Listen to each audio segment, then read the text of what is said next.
In just 32 seconds of devastating silence, America watched their FBI director crumble. Patel didn't defend himself. He couldn't speak. He just stared at Senator Richard Blumenthal's evidence folder.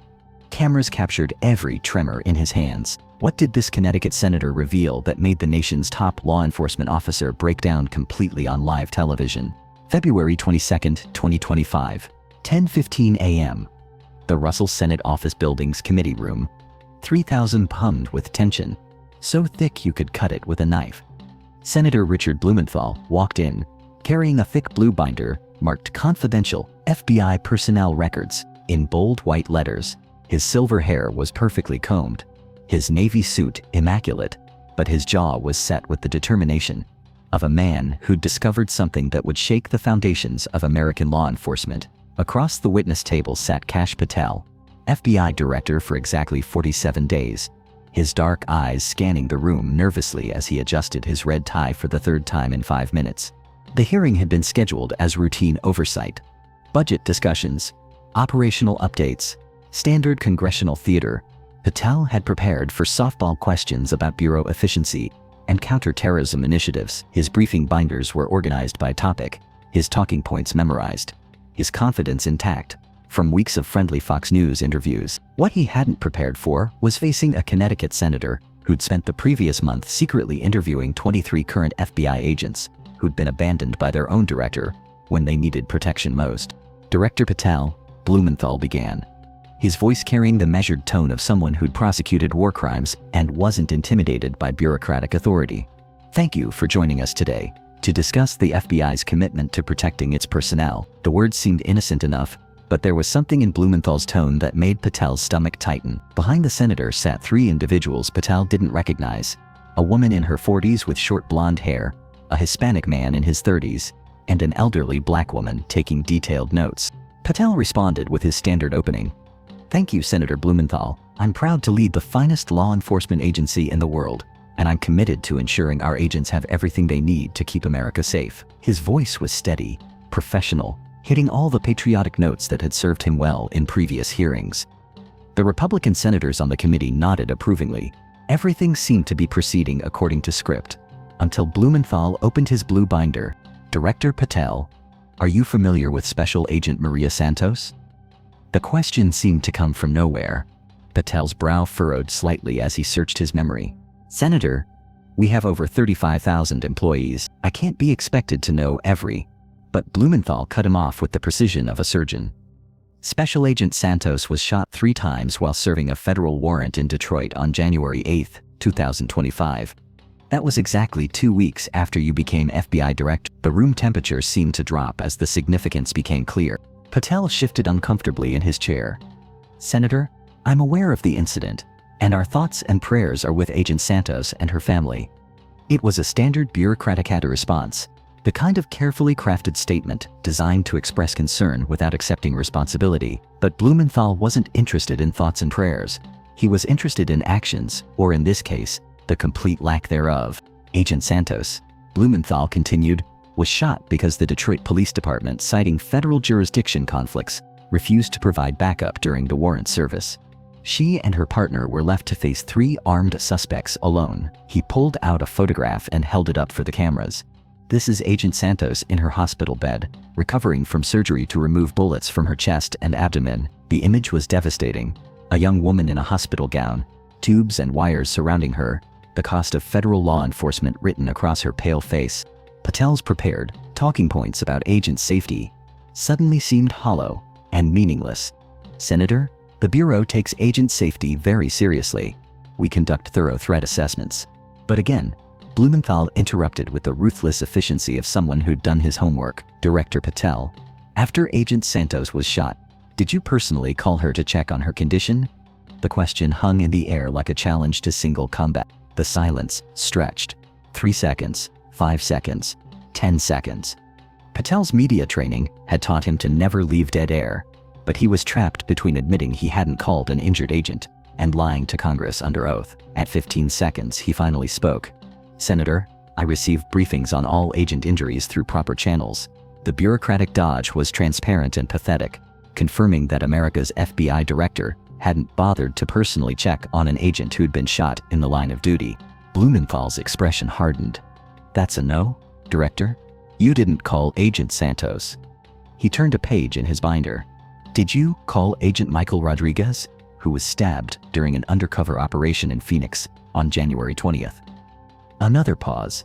Another uncomfortable silence. Did you call Agent Jennifer Kim, who was hospitalized after being exposed to fentanyl during a drug raid in Seattle on February 3rd?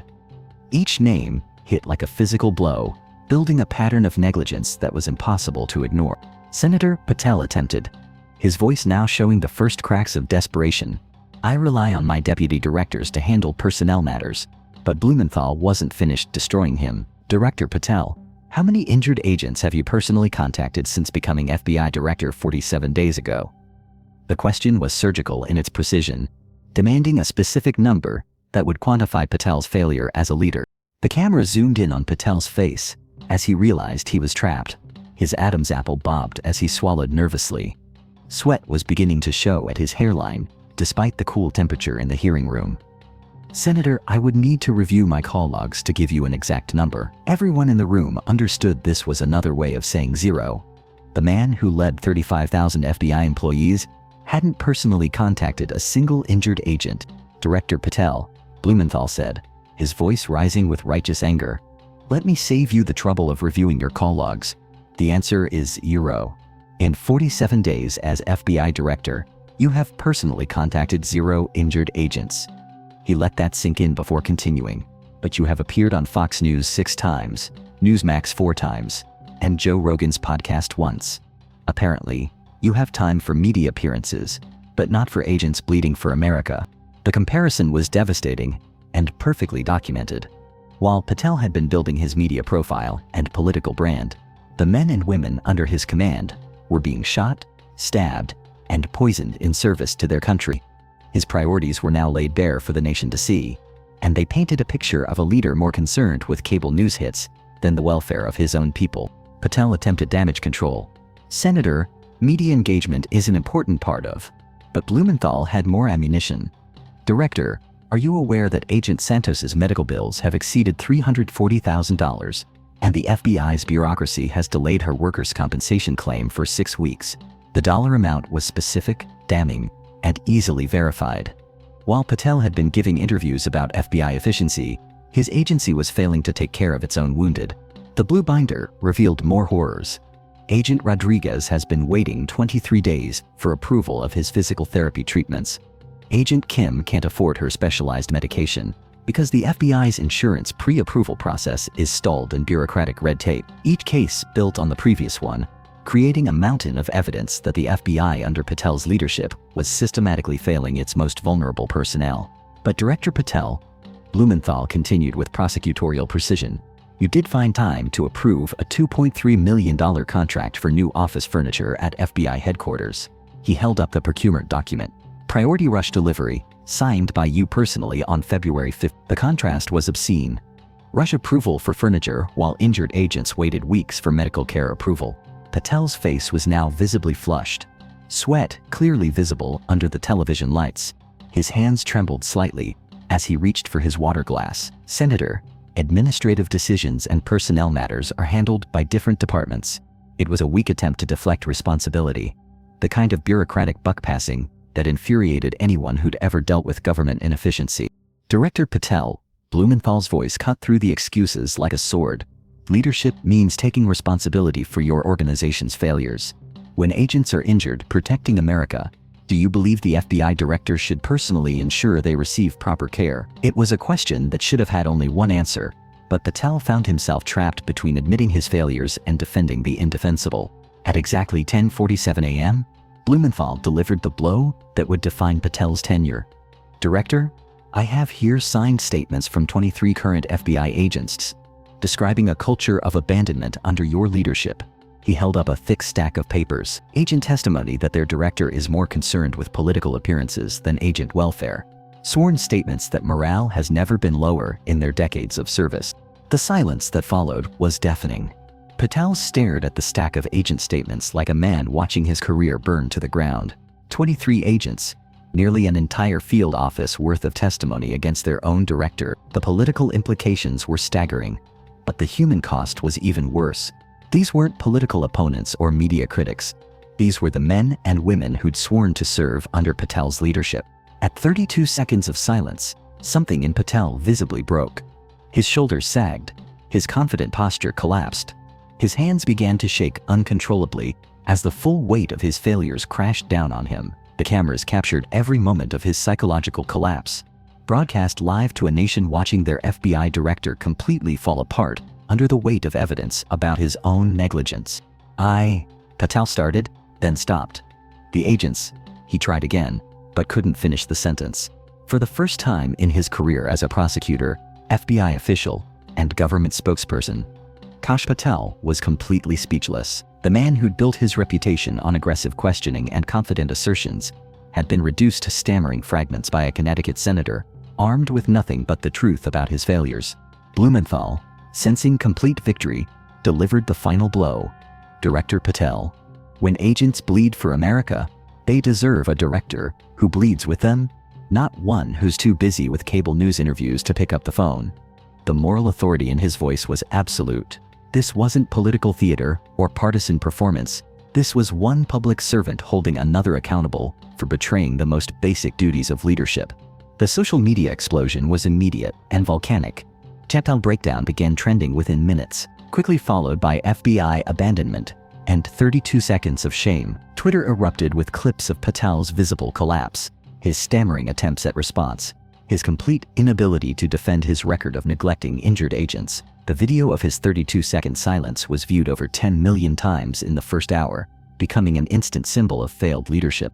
Cable news networks broke into regular programming, with breaking FBI director collapses under questioning banners. CNN, MSNBC, and even Fox News were forced to cover the devastating hearing footage. Political analysts struggled to find precedent for an FBI director so completely destroyed by congressional testimony about his own agency's failures. The immediate aftermath was swift and brutal. FBI agents who'd been quietly complaining about Patel's leadership began speaking openly to reporters. The agents' union, which traditionally stayed out of political disputes, issued an unprecedented statement of no confidence in their director. Field office supervisors began organizing petitions demanding Patel's resignation. Agent Santos, watching from her hospital bed, gave her first media interview that evening. "I took 3 bullets serving my country," she said, her voice weak but determined. "The least I expected was a phone call from my director. Instead, I got bureaucratic delays and excuses while he played celebrity on TV." Her words, delivered from a hospital bed, carried more moral weight than any political speech. The White House, initially supportive of Patel, began distancing itself as the political damage became clear. Press secretary statements evolved from full confidence to reviewing the situation to no comment on personnel matters in less than 48 hours. Senior administration officials leaked that Trump was furious about Patel's performance and considering replacement options. Republican senators who'd supported Patel's nomination found themselves in impossible positions. How do you defend an FBI director who won't defend his own agents? Senator Ted Cruz, normally a reliable Trump ally, issued a statement saying he was deeply troubled by the revelations. Even the most partisan Republicans understood that abandoning wounded law enforcement officers was political suicide. The FBI itself began hemorrhaging talent. Veteran agents submitted retirement papers in record numbers, citing loss of confidence in leadership. Recruitment numbers plummeted as potential candidates questioned whether they wanted to serve under a director who wouldn't support them if they were injured. The Bureau's reputation, built over decades, was crumbling under Patel's failed leadership. 3 days after the hearing, Agent Santos received an unexpected visitor in her hospital room. Senator Blumenthal arrived with flowers and a personal check to cover her medical expenses. "This is what leadership looks like," she told reporters. "A senator from Connecticut cares more about an FBI agent than her own director does." The contrast was politically devastating and morally absolute. The investigation Blumenthal triggered revealed even worse neglect. Injured agents waiting months for disability approvals, while Patel focused on political projects. Medical claims denied on technicalities, while the director spent FBI funds on political consultants. A systematic pattern of treating agents as expendable resources rather than human beings deserving care and respect. Within a week, Patel's approval ratings among FBI personnel hit historic lows. Internal surveys showed 78% of agents had no confidence in his leadership. Field offices began operating independently, bypassing headquarters on personnel matters. The FBI was fracturing under a director who'd lost all credibility with his own workforce. The Senate Judiciary Committee announced a formal investigation into FBI personnel practices under Patel's leadership. The House Government Oversight Committee began its own probe. Inspector General investigations multiplied. The man who'd wanted to reshape the FBI found himself buried under oversight investigations of his own failures. Professional law enforcement organizations began calling for Patel's resignation. Police chiefs, sheriffs, and former FBI directors issued statements questioning his fitness for leadership. The Fraternal Order of Police, typically supportive of law enforcement executives, released a scathing critique of his neglect of injured officers. Patel's media appearances, once frequent and confident, virtually ceased. His staff stopped booking interviews after his stammering, defensive performances became political liabilities. The man who'd built his career on aggressive public advocacy couldn't defend his own record when confronted with evidence of his failures. The 32-second breakdown became a case study in leadership failure, taught at law enforcement academies and business schools.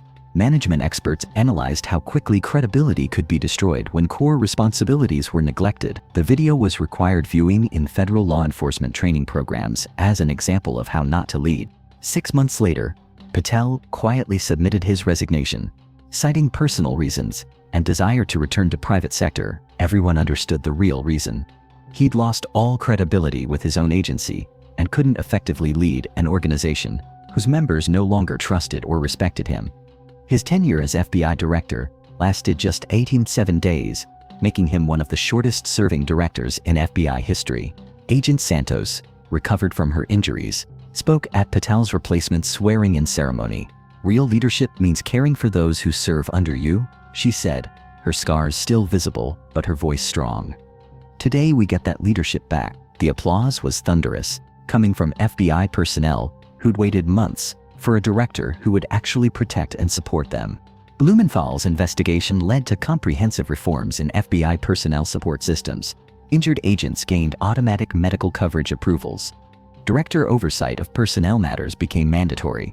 Agent welfare was elevated to a core FBI value, not an administrative afterthought.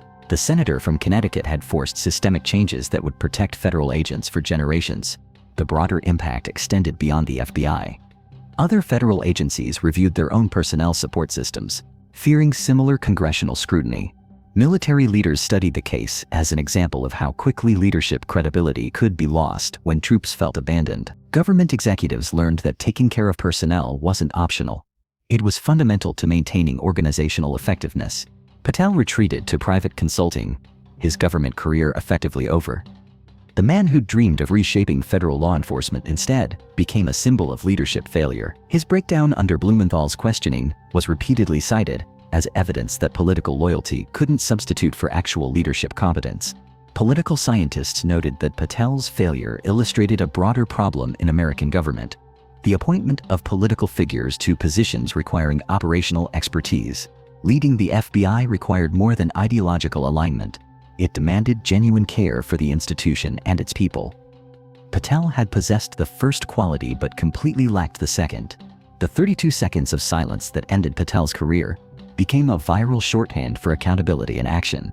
Social media users began posting 32 seconds in response to political figures avoiding responsibility. The phrase entered popular culture as a symbol of truth triumphing over spin, substance defeating style. Years later, when asked about the moment that defined his congressional career, Blumenthal would point to those 32 seconds. "Sometimes the most powerful thing you can do is simply present the truth and let it speak for itself," he reflected. Patel's silence said more than any speech could have about his failures as a leader. Agent Santos, now fully recovered and serving as an FBI instructor, used Patel's case to teach new agents about leadership expectations. "Your director should have your back when you're bleeding for your country," she told trainees. "If they don't, they're not worthy of leading you." Her students learned that loyalty flows both ways. Agents serve their country, but their leaders must serve them in return. The FBI, under new leadership, rebuilt its reputation for caring for personnel. Injured agent protocols were streamlined, Director engagement became standard. The culture of abandonment that had characterized Patel's brief tenure was systematically replaced with genuine support for federal law enforcement officers, risking their lives for American security. Sometimes the strongest weapon against failed leadership isn't a budget cut or a hearing transcript. It's the simple question, did you call the agent who was shot serving America? 32 seconds of silence answered that question definitively, proving that in a democracy, even FBI directors must answer for their failures to protect those who protect us all.